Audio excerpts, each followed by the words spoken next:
அன்புக்குரிய சகோதரர்களே, அல் குர்ஆனிலே நம் எல்லோருக்கும் தெரிந்த ஒரு சூரா, எல்லா சின்ன பிள்ளையிலிருந்து பெரிய ஆட்கள் வரை மனநமிட்டிருக்கக்கூடிய சூரா. தொழுகைக்கு தக்பீர் கட்டினால் முதலில் அந்த சூறாவை தான் நாம் நாவுகளில் வெளிப்படுகிறது இல்லையா?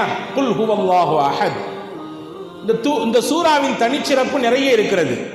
நான் ஒன்றை மட்டும் சொல்லி நான் செய்திக்கு வருகிறேன். தபூக் யுத்தம் நடைபெறுகிறது. நபிகளும் ஸல்லல்லாஹு அலைஹி வஸல்லம் அவர்களும் சஹாபா பெருமக்களும் தபூக்ல இருக்கிறாங்க. காலையில ஃபஜர் தொழுது முடிச்சிட்டு ஸல்லல்லாஹு அலைஹி வஸல்லம் உதயமாகக்கூடிய சூரியனையே உத்து பார்த்துட்டு இருக்கிறாங்க. ரசூலுல்லாஹ் பார்க்கும் பார்வையில் வித்தியாசம் இருக்கிறது. ஒரு விதமான ஆச்சரிய தொனி தெரிகிறது. சஹாபாக்களும் சரி ஏதோ வித்தியாசமா பார்க்கறாங்க ரசூலுல்லாஹ், ஏதாவது காரணம் இருக்கும். நபியின் அசைவுக்கும் கூட அர்த்தம் சொன்னவர்கள் சஹாபாக்கள், நபியின் கண் அசைவுக்கும் கூட காரணம் சொன்னவர்கள் சஹாபா பெருமக்கள். ஏற்றுக்கொண்டார்கள், அப்படியே அதை முன்மொழிந்தார்கள், பின்பற்றினார்கள். எனவே அவர்கள் வாழ்ந்ததற்கு பிறகும் இன்று வரை அவர்கள் இல்லை உலக அழிவு நாள் வரை அந்த சஹாபாக்கள் கொண்டாடப்பட்டு கொண்டே இருப்பார்கள். பார்த்துக்கிட்டே இருக்காங்க. கொஞ்ச நேரம் கழிஞ்சது. Karim's biryani paradise at liberty and catering services, கோடம்பாக்கத்தின் அறுசுவை அடையாளம். ஜிப்ரீலே வந்துட்டாங்க. வந்த ஜிப்ரீல் அலைஹிஸ்ஸலாம் இடத்திலே நபி ஸல்லல்லாஹு அலைஹி வஸல்லம் பார்க்கிற காட்சியை பார்த்து ஜிப்ரீல் அலைஹிஸ்ஸலாம் கேட்கறாங்க, என்ன நபியே, டெய்லி தான் சூரியன் உதிக்குது, அந்த மாதிரி இன்னைக்கு உதிச்சிருக்கு, நீங்க ரொம்ப ஆச்சரியமா பார்க்குறீங்களா என்னன்னு கேட்டாங்க. இல்லை, இந்த சூரியன் வெளிச்சத்தில் இதனுடைய கதிரினுடைய அந்த ஜுவாலையில் அந்த வெளிச்சத்தில் கொஞ்சம் டிஃபரெண்ட் தெரியுது, என்னன்னு தெரியல, ஏதோ ஒன்று நடந்திருக்கும் என்று நினைக்கிறேன். ஜிப்ரீல் அலைஹிஸ்ஸலாம் சொன்னாங்க, உண்மைதான். உங்க தோழர்களில் ஒருவர் முஆவியத் இப்னு அபி முஆவியா அல்-லைஸி ரலியல்லாஹு அன்ஹு மதீனாவில் இறந்து விட்டார். அவருடைய இறப்பு செய்தியை கேட்டு வானத்திலிருந்து மலக்குகள் இறங்கியிருக்கிறாங்க. ஒளியிலான மலக்குகள் வந்ததினாலே சூரியனே ஒரு பேரொளி, ஒளியாலான மலக்குகளின் வருகை அதிகம் இருந்ததினாலே இன்னும் அந்த பேரொளி கூடி இருக்குது. நீங்க வேணா பார்க்குறீங்களா? முஆவியாவுடைய அந்த தீதாரம் உங்களுக்கு காட்டட்டுமா? ஹஜ்ரத் ஜிப்ரீல் அலைஹிஸ்ஸலாம் கேட்டாங்க. ரசூலுல்லாஹ் ஆமாக்கா பார்க்கணும்னாங்க.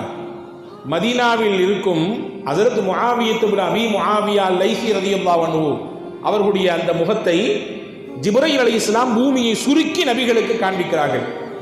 பார்த்தாங்க. பார்த்துட்டு கொஞ்ச நேரத்தில் ரசூலுல்லாஹ் சொன்னாங்க, அவருக்காக நாம் தொழ வைக்கணும், தாராளமாக செய்யலாமே. ரசூலுல்லாஹ் தொழுகைக்காக வேண்டி தக்பீர் கட்ட எல்லாத்தையும் நிற்க சொல்றாங்க. சஃப்ல இருந்த சஹாபாக்கள்லாம் நிற்கிறாங்க. ஜிப்ரீல் சொல்கிறார்கள், யா ரசூலுல்லாஹ், உங்களுக்கு பின்னால் மலக்குகளின் எங்கள் அடியும் இங்கே நிற்க போகிறது.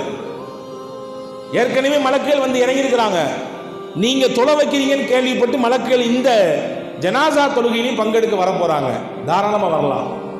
ஜிப்ரீல் சொன்னாங்க, 2 சஃப் நிறைய நிற்க போறாங்க மலக்குகள். 2 சஃபா? நம்ம நினைக்கிற மாதிரி நம்மளுடைய பள்ளியினுடைய சஃபை கணக்கெடுத்துக் கொள்ள வேண்டாம். ஹதீஸிலே வருகிறது, அங்கே ஒரு சஃபிலே 70,000 மலக்குகள் நின்றார்கள். ஒரு சஃபில் 70,000 மலக்கு. 2 சஃப்ல 140,000 மலக்குகள் இருக்கிறாங்க. தொழுகை நடக்கிறது. ரசூலுல்லாஹ் துஆ செய்றாங்க, முடிஞ்சது. நபிக்கு ஆச்சரியமா தாங்கல. முஆவியா நம்முடைய சஹாபா தோழர்களில் ஒருவர். அவருடைய இறப்பு செய்தியை கேட்டு வானத்திலிருந்து மலக்குகள் வர்றாங்க. அந்த செய்தியை ஜிப்ரீல் மூலமா அல்லாஹ் எனக்கு சொல்றான், அவருடைய தீதாரை எனக்கு காமிச்சு கொடுக்கான்.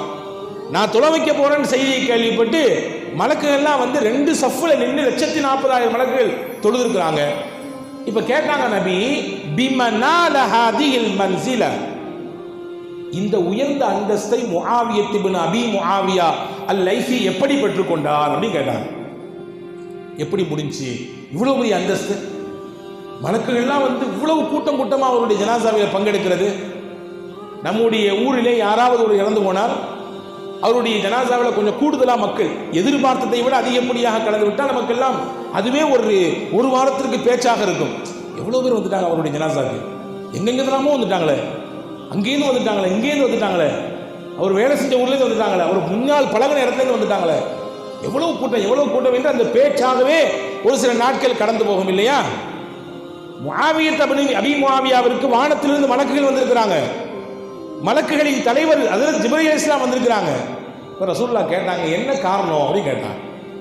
ஹஜ்ரத் சையதுனா ஜிப்ரீல் அலைஹிஸ்ஸலாம் சொன்னார்கள், அவருடைய இந்த பிரபல்யத்திற்கு, இவ்வளவு பெரிய அந்தஸ்தின் உயர்வுக்கு காரணம் ஒரே ஒரு சூறா தான். ஒரு சூறா, அதுதான் அவருடைய அந்தஸ்தை இப்படி உயர்த்திருச்சுனாங்க. என்ன சூறான்னு கேட்டாங்க நபிகள். பிஹுப்பி குல் ஹுவல்லாஹு அஹத். குல் ஹுவல்லாஹு அஹத் என்ற சூறாவை முஆவியத்துன் அபி முஆவியா லைஸி ரொம்ப பிரியப்பட்டார். உச்சகட்டமான பிரியம் அவருக்கு அந்த சூறாவை. அவர் உட்கார்ந்திருந்தாலும், நின்றாலும், படுத்தாலும், நடந்தாலும், பயணித்தாலும், எங்கே போனாலும் இந்த சூறாவை திருப்ப திருப்ப திருப்ப திருப்ப ஓதிட்டு இருப்பார். அதிலே அல்லாஹ் தன்னை பற்றி சொல்கிறான். அல்லாஹ் தன்னை பற்றி சொல்கிறான். தான் யார்? அஹத், ஒருவன். சமத், தேவையற்றவன். லம் யலித், யாரையும் அவன் பெறவில்லை.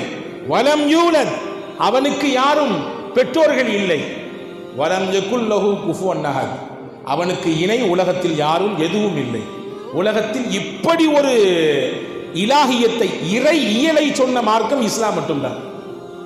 இறைவனின் தன்மை என்றால் என்ன என்பதை 5 வார்த்தைகளை கொண்டு வட்டுருக்கமாக தெளிவாக குர்ஆன் மட்டும்தான் முன்வைக்கிறது.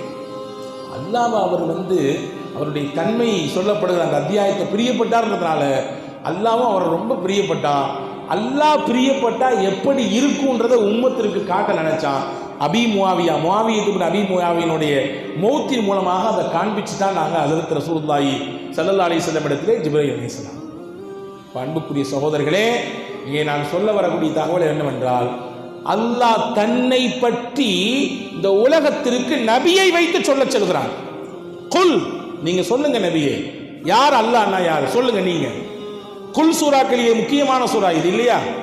நபியை நீங்க சொல்லிக் கொடுங்க. நான் யார் என்பதை நீங்க சொல்லுங்க. இந்த உலகத்தில் ஏகத்துவம் என்ன என்றால் நீங்க சொல்லுங்க. என்னுடைய பண்பு என்ன நீங்க சொல்லிக் கொடுங்க. என்னுடைய தன்மை என்ன நீங்க சொல்லிக் கொடுங்க அப்படின்னு சொன்ன அல்லாஹ் முஹம்மது நபியை பத்தி தானா சொல்றான். முஹம்மதுர் ரசூலுல்லாஹ் வல்லதீன மஅஹு அஷித்தாஉ அலல் குஃபாரி ருஹமாஉ பைனஹும். நபியை பற்றி மட்டும் அல்லாஹ் சொல்லவில்லை, நபியோடு யாரெல்லாம் இருப்பார்கள், அவர்களின் தன்மை என்ன, அவர்களின் அடையாளம் என்ன, அவர்களுடைய இயல் பழக்கம் என்ன, பண்புகள் என்ன, அதையெல்லாம் கூட விலாவரியாக அல்லாஹ் பேசுகிறான். இங்க கவனிக்கணும், தன்னை பத்தி நபியை சொன்ன அல்லாஹ் நபியை பத்தி தானே சொல்றான். அப்படின்னா நபியின் அந்தஸ்தும் அவர்களுடைய மகத்துவமும் இந்த உம்மத்திற்கு, உலகத்திற்கு புரிய வைக்க வேண்டும் என்று அல்லாஹ் விரும்பினான். எனவே தானாக முன்வந்து சொல்கிறான்.